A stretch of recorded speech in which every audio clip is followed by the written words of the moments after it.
नियोजित शिक्षक, जय हिंद। आप लोगों का स्वागत है। समान वेतन समान काम का लाभ मिलेगा। सारे नियोजित शिक्षकों के लिए बड़ी खुशखबरी। सक्षमता 2 परीक्षा को लेकर मैं बहुत बड़ा यहाँ पर आप लोगों को इन्फॉर्मेशन देने वाला हूँ। मैं आप लोगों से यही कहूँगा कि जितने भी नियोजित शिक्षक लगातार परेशान थे गर्मी के छुट्टी को लेकर और समान वेतन समान कार्य को लेकर, यहाँ पर बहुत बड़ा फैसला आ चुका है। आखिरकार क्या फैसला आया है? बहुत सारे नियोजित शिक्षक अभी भी परेशान हैं, सक्षमता 2 परीक्षा देने की बात कह रहे हैं। तो मैं भी कह दिया था कि आप लोग सक्षमता परीक्षा दीजिए, लेकिन अब आप लोगों को देने की आवश्यकता नहीं है। क्या इंफॉर्मेशन निकल के सामने आया है, एक एक पॉइंट आज मैं क्लियर कर दूंगा। क्या समान वेतन समान यहाँ पर काम का लाभ मिलेगा और सभी को, जितने भी नियोजित शिक्षक हैं, क्या आप लोगों को पेंशन का लाभ मिलेगा? और आप लोगों का क्या वेतन 80,000 पार होने जा रहा है? इस पर भी मैं चर्चा करने जा रहा हूं, क्योंकि लगातार आप लोग परेशान हैं कि आप लोगों का वेतन कितना आखिरकार होगा। कई सारे नियोजित शिक्षक तो परेशान हैं कि जो कोर्ट का जजमेंट आया है पटना हाई कोर्ट से, बेहतरीन तरीके से आपने देखा होगा इस चैनल के माध्यम से।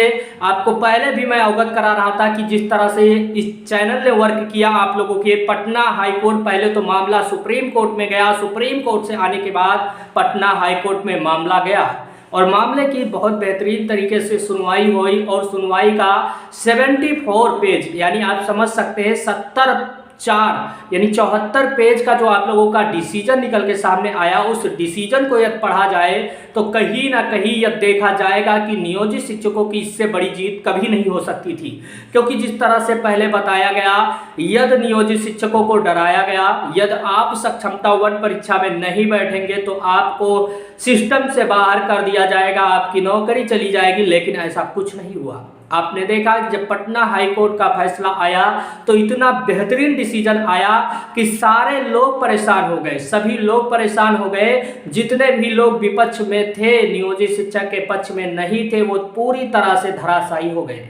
और फैसला जानने के बाद सभी लोग एकदम से चकित हो गए, क्योंकि जो 74 पेज का जो डिसीजन आया पटना हाई कोर्ट का, वह काफ़ी बहुत बेहतरीन तरीके से था। मैं आप लोगों से यह भी कहना चाहूँगा कि वीडियो को लाइक कर दीजिएगा, क्योंकि लगातार मैं आप लोगों को इन्फॉर्मेशन दे रहा हूँ। लगातार कई सारे नियोजित शिक्षक बात कर रहे हैं कि सक्षमता 2 में हम फॉर्म भरे या ना भरे, तो मैं इस पर भी चर्चा करूँगा। लेकिन जो जानकारी निकल के सामने आया है, आखिरकार कैसे आप लोगों का 80,000 वेतन होने जा रहा है, बहुत सारे नियोजित शिक्षक परेशान हैं और बहुत सारे नियोजित शिक्षकों को यह भी बताया जा रहा है यदि आप फॉर्म नहीं भरते हैं, सक्षमता परीक्षा नहीं उत्तीर्ण करते हैं, तो आपका वेतन 10-15 रहेगा, यानी नियोजित शिक्षक ही रह जाएंगे।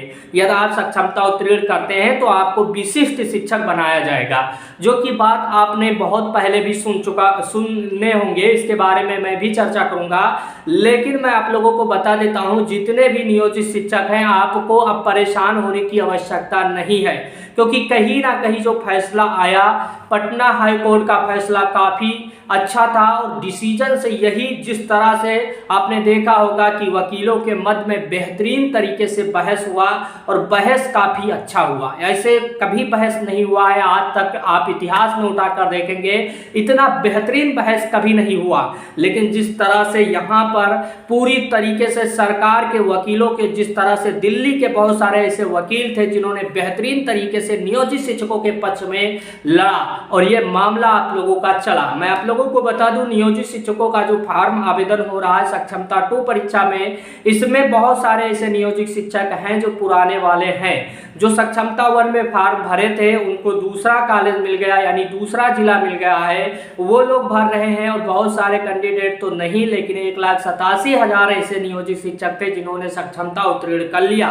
और सक्षमता उत्तीर्ण करने के बाद 70 से 80,000 नियोजित शिक्षक ऐसे थे जिनको दूसरा जिला अलॉट हो गया है। मैं आप लोगों को बता दूं, वही लोग फॉर्म आवेदन कर रहे हैं।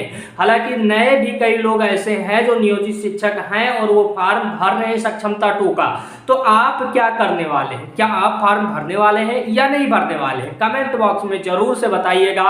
हालांकि नियोजित शिक्षकों को कहीं ना कहीं मामला पक्ष में रहने वाला, इसमें शक नहीं है, क्योंकि लगातार सभी लोग नियोजित पक्ष की बात कर रहे हैं। बिहार शिक्षक मंच भी नियोजित शिक्षकों की हक की बात करता है, बहुत सारे लोग नियोजित शिक्षकों की पक्ष में बात करते हैं। तो कहीं ना कहीं नियोजित शिक्षकों का पलड़ा भारी था और भारी रहेगा। भविष्य में भी नियोजित शिक्षक एक हैं और एक रहेंगे। तो वीडियो को लाइक कर दीजिएगा, चैनल को भी सब्सक्राइब कर दीजिएगा। Thank you watching this video, धन्यवाद।